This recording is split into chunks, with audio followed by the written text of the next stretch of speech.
The U.S. Secret Service is facing new scrutiny after Homeland Security Secretary Kristi Noem became the victim of a brazen robbery.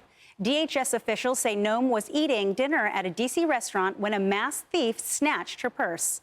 Personal items like her keys, her DHS badge, driver's license, and passport were stolen. The bag also contained $3,000 in cash. The suspect hasn't been found, and now there's growing questions about how Secret Service allowed the thief to get so close.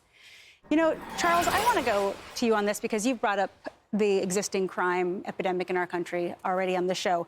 You know, the big question is this, another case of petty crime, or is there some sort of organized crime, given that it was Kristi Noem?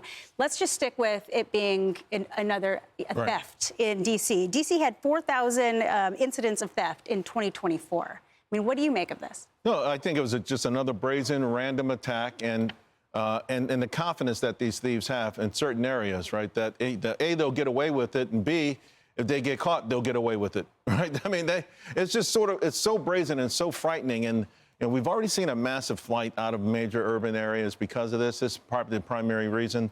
And just because it's her, I'm hoping that maybe, and it often doesn't happen, but maybe this will galvanize even more of a sense of urgency that, hey, this is a problem, but I just don't understand how it never really truly gets better. I hear the lip service, but what's happened over the years is they've somehow made the criminals the victims, right? And for instance, if he had a gun, it would have been a gun violence. It wouldn't have been a person with a gun. Guns don't commit violence. People commit violence. There's no such thing as gun crime. There's people versus people crime. You can use a gun, you can use your hands, you can use a rope. So after all of these years of placating and coddling the criminal behavior, they can't get rid of it. Well, and Harris, why do you think that is? If you have brazen theft happening like this, I mean, with Secret Service in the room, like, how can conservatives leverage this to put forth, stronger policies to help, kind of quell some of this? Well, I think they just have to stick with the ones they already have. I have a lot of questions about this. How close was the purse to her? And if somebody can get to the purse, they can get to her.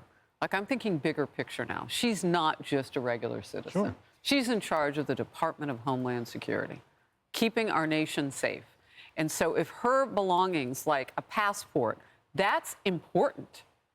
The cash is one thing. I don't know that can't be replaced in her instance. Passports, DHS cards. So, I mean, you talk about access, and the accountability on this is really what I'm concerned with. Yeah, there's random crime. She's not a random person.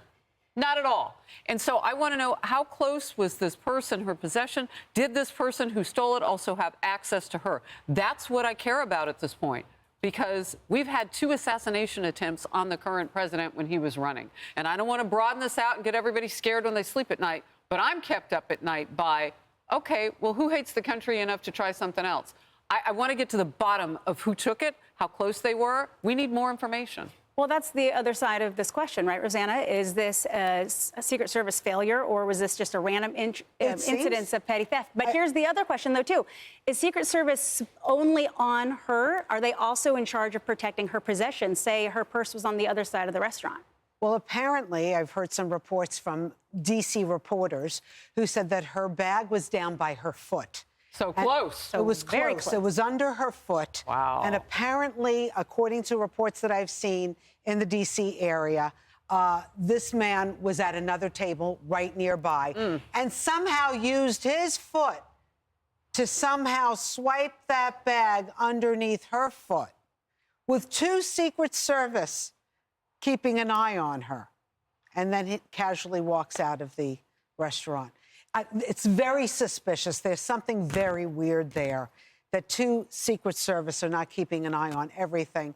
I can understand that, Kristi Noem's there with her family, her grandchildren. She was distracted. She probably had her foot not on her bag, but it was by her foot. Molly, with the 2 incidences, attempts on the president's life, does this make you even more concerned? Well, I was just thinking, I have all these questions about Kristi Noem, and I would love answers. I'm still waiting for answers from what happened in Butler, Pennsylvania. Like, it is just by the grace of God that President Trump was not killed. Indeed. We all saw what happened there. And we have not had anywhere near the level of information we need about how that happened, who was involved, what's being done about it. And it really makes you think that there has not been the accountability needed at the Secret Service when you have another incident like this that just happened under their protection. The perpetrator deceased there, Ryan Ruth's case went through the courts just last week. In that case, of course, they can adjudicate and go through the courts, so we find out more information. But the fact that that was at her feet means that it was close to her person. Yep. Yeah, that's some information you can use. Still This a case lot is of not over. questions, not very many answers. Coming up. Hey everyone, I'm Emily Campagno. Catch me and my co-hosts Harris Faulkner and Kaylee McEnany on Outnumbered every weekday at 12 p.m. Eastern, or set your DVR. Also, don't forget to subscribe to the Fox News YouTube page for daily highlights.